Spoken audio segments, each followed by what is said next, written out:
Welcome to the January 2021 Caregiver Meeting slide presentation. Our chosen topic for January was What is Autism? This presentation was prepared by myself, Shannon LeClaire, for Zazrak Inc. From an idea to a diagnosis. You may have had a feeling, or perhaps a family member had a thought. Maybe a doctor urged you to look into evaluations when certain milestones were not met. Regardless of how you got here, you're here. But what does it mean? What is autism? Autism is a spectrum disorder. This means it affects those diagnosed differently and to different degrees. It affects approximately 1 in 54 children. It is a developmental disability that impacts the nervous system. Some common challenges are with social interactions and cues, obsessive interests, rigidity, sensory issues, and repetitive behaviors. You may hear it broken down into levels of severity. Level 1 requires the least amount of support with communication and behaviors, and then it moves upwards from there. There are some common myths about autism. 5 of the most common ones are that they exhibit no emotions, that they are intellectually disabled, that there is a look to autism, that is a result of bad parenting, or that you can in fact cure autism.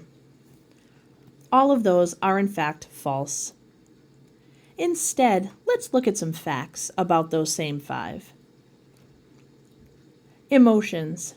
People with autism feel emotions, but they may perceive and express them differently.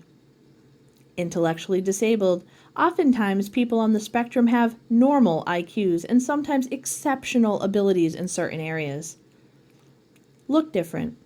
Although some behaviors might give clues to a diagnosis, there is no look to autism. Bad parenting. There are lots of biological and environmental factors at play in autism development. It does not develop based solely off one's parenting style. You can cure autism.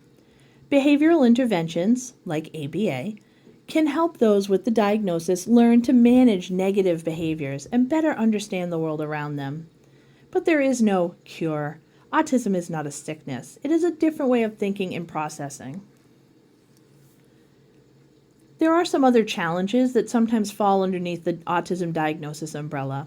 It's good to keep open communication about these things with those who support your child, whether it is your primary care doctor, a specialist, or a BCBA.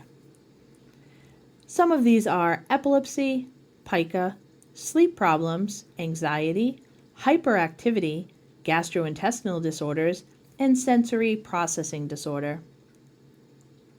What an autism diagnosis should not do is change how you see your child. They're still the same funny, lovable, smart, strong, silly kiddo they were before you got the official diagnosis. The label changes none of that. The diagnosis of autism does not change your child. The only thing that changes is our perspective of them. And our perspective can help us help them. What it should not do is free your child from responsibility. Understanding and having accommodations to help your child with specific needs are very important.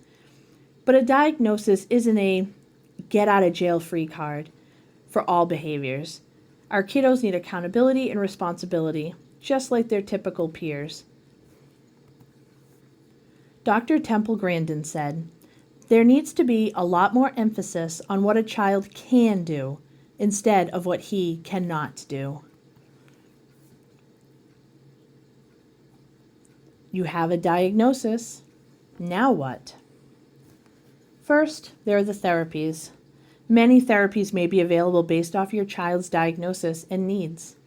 Such things as ABA, speech therapy, occupational therapy, physical therapy are the most common. Some caregivers branch out into areas of art, equine, music, and water therapy. You'll be in communication with the school. Once you've given them your child's diagnosis, they may now qualify for an IEP or a 504. This will cover accommodations, supports, and therapies the school can provide to help your child learn in the least restrictive environment possible. Sometimes caregivers decide that homeschooling or outsourcing to a specialized school is what meets their child's needs best. And finally, there's non-therapeutic supports. Such things as applying for SSI benefits, reaching out to DDS, applying for a handicap placard, joining outreach and support programs, and local social groups and activities are all ways to help support your family. You've now been given the promotion of a caregiver to an advocate. All caregivers advocate for their children. And in a diagnosis, that need grows exponentially. The weight of being an advocate can sometimes be overwhelming for a caregiver. Grow your child's team. It may be made up of family, friends, teachers, therapists, school staff, primary doctor, specialist, a BCBA, ABA, parent support, IEP support, advocates, etc. The stronger the team, the less overwhelmed you'll feel, and the more supported your family is. We here at Zazrac are here to support and give informational resources whenever needed. Please feel free to reach out to us at any time. We understand we're all on the same journey together down the same path, but sometimes those paths go different ways, and we're here to walk those paths with you.